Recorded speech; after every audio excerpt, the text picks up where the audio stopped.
مقالہ نمبر 1 تصوف پر ابتدائی غور اور تجربہ از محمد منظور نعمانی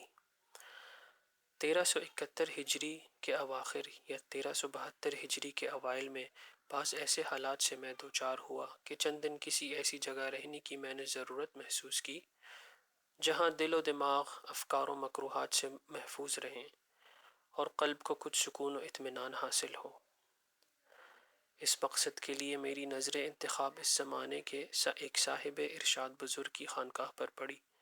جو آبادی اور آبادیوں کی شور و شغب سے الگ تھلگ جنگل میں واقع ہے، اور منظر بھی سرس و شاداب ہے۔ بہرحال میں وہاں پہنچ گیا۔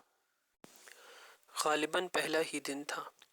مغرب کی نماز سے فارغ ہو کر وہ محترم بزرگ خانقاہ کے صحن میں ایک پلنگ پر تشریف فرما تھا۔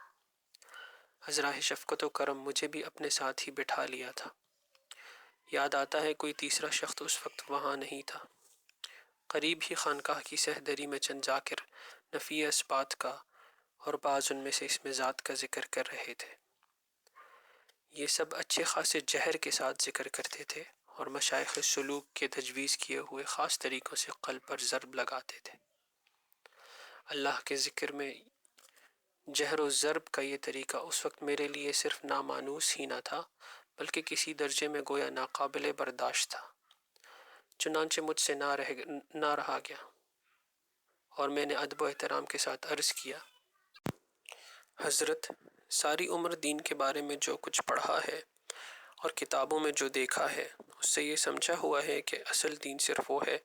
جو رسول اللہ صلی اللہ علیہ وسلم اللہ تعالیٰ کی طرف سے لائے اور جس کی تعلیم آپ صلی اللہ علیہ وسلم نے صحابہ کرام رضوان اللہ علیہم کو دی، اور پھر صحابہ کرام سے بعد والوں نے سیکھا اور صحیح نقل و روایت کے ذریعے سے جو ان سے ہم تک پہنچا۔ اور یہ حضرات ذاکرین جس طرح جہری اور ضربی ذکر کر رہے ہیں، جہاں تک اپنا علم ہے نہ تو رسول اللہ صلی اللہ علیہ وسلم نے صحابہ کرام کو یہ تعلیم فرمایا تھا، صحابہ کرام نے تابعین سے اس طریقے پر ذکر کرایا، اور نہ تابعین نے اپنے بعد والوں کو ہی یہ طریقہ بتلایا تھا۔ اس لیے ذکر کے اس طریقے کے بارے میں مجھے خلجان ہے، اور میں چاہتا ہوں کہ اگر میرا یہ خلجان کسی غلط فہمی کی وجہ سے ہے تو اس کی تصحیح ہو جائے۔ ان بزرگ نے توقع کے خلاف میرے اس سوال کو بالکل نظر انداز کرتے ہوئے ایک عجیب انداز میں فرمایا، مولوی صاحب، یہ بیچارے جو یہاں میرے پاس آتے ہیں یہ کسی اور کام کے نہیں ہوتے، بس اسی کام کے ہوتے ہیں اور اسی کے واسطے آتے ہیں۔ اس لیے میں ان کو یہی بتلا دیتا ہوں، آپ جو کام کرتے ہیں یعنی تقریر و تحریر سے دین کی خدمت، یہ بہت بڑا کام ہے، آپ تو یہی کرتے رہیں اور اس چکر میں نہ پڑیں۔ ظاہر ہے کہ یہ میرے سوال کا جواب نہ تھا، لیکن ان بزرگ نے میری بات کے جواب میں اتنا ہی فرمایا اور مجھے کچھ اور عرض کرنے اور اپنے اصل سوال کی طرف مقرر توجہ دلانے کی مہلت دیے بغیر ہندوستانی مسلمانوں کے بعض اجتماعی مسائل اور ان کے مستقبل پر گفتگو کا ایک نیا سلسلہ شروع فرما دیا جو میرے لیے بھی دلچسپ تھا۔ ان کا یہ رویہ دیکھ کر پھر سے اپنے سوال کو اٹھانا میں نے بھی مناسب نہ سمجھا اور عشاء کے قریب یہ مجلس ختم ہو گئی۔ اگلے دن مغرب کے بعد پھر یہی ہوا کہ ذاکرین نے اسی دھن کے ساتھ اپنا اپنا ذکر شروع کیا۔ مجھ سے پھر نہ رہا گیا اور میں نے کل کا اپنا سوال پھر یاد دلایا، لیکن آج بھی ان بزرگ نے وہی کل والا رویہ اختیار فرمایا